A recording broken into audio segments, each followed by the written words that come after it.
Whatever the challenge, sure men, it won't let you down.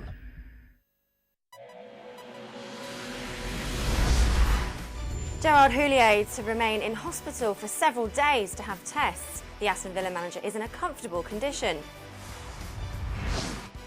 Roberto Mancini believes that Manchester City have a clear advantage over Tottenham as they bid to qualify for the Champions League for the first time.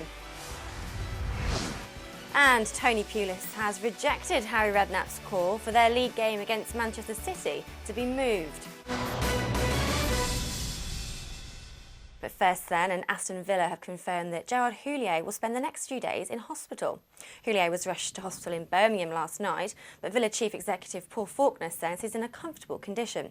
He'll continue to have tests over the next few days. Well, this is exactly what Faulkner said. I spoke with Gerard this morning, as did Gary before he took training, and he sounded very positive. I've also received a lot of good wishes from fans, and I would like to thank them for their kind thoughts in wishing Gerard a speedy recovery. So Villa's assistant manager Gary McAllister will take charge of the team for Saturday's game against Stoke. Houllier had major surgery after suffering heart-related problems in 2001 when he was at Liverpool.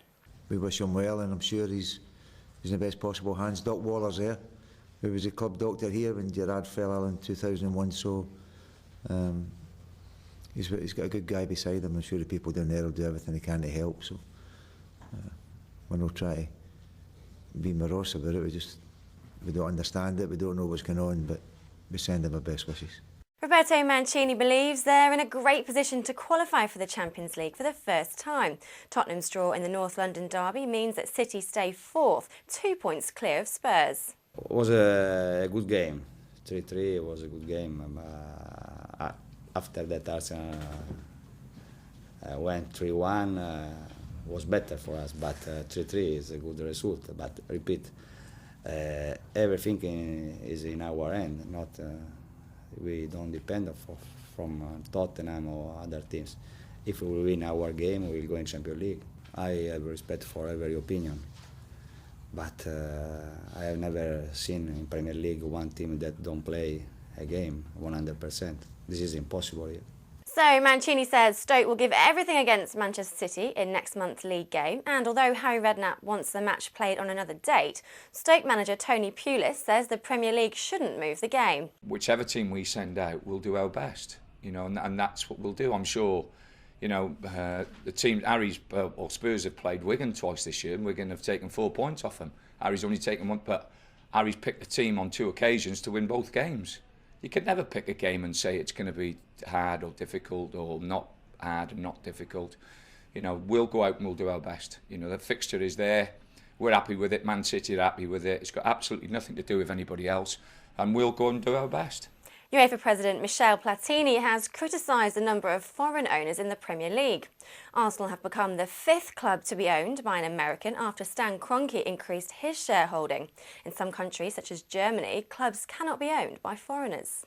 I think the same things that I think 5 years ago when the first question about that. I think it's your problem. I think it's if you want to sell to foreign people, your club, your identity is your problem. I am not in favor because I think that a club has an identity and as a local identity, as a regional identity, as a national identity. But if you want to sell, it's permitted by your rules. Change your rules if you're not agree. Mark McGee hopes the police find the idiot who sent parcel bombs intended for Celtic manager Neil Lennon. McGee thinks the mindless incident should not be in any way associated to Rangers Football Club.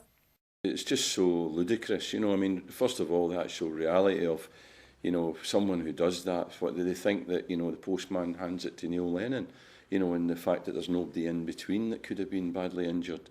It's just senseless, the guy or the girl at the post office could be a Rangers supporter, From the other point of view, from the sense of, where it's come from, it's nothing to do with Rangers Football Club, and I think it's terrible that it's, that it should be in any way associated to them. Wasps have lifted a club suspension on England prop Tim Payne, but his teammate Andy Powell remains suspended, pending further investigations into an incident in a London pub early this week.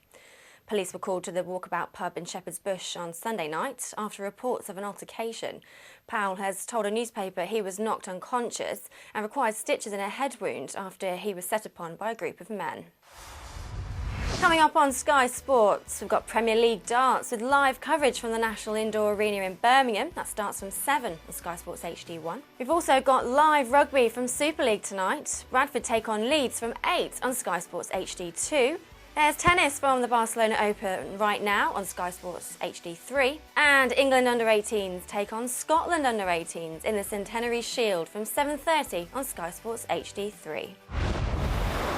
For more news, views and video content, go to Sky Mobile TV, Sky Player and skysports.com.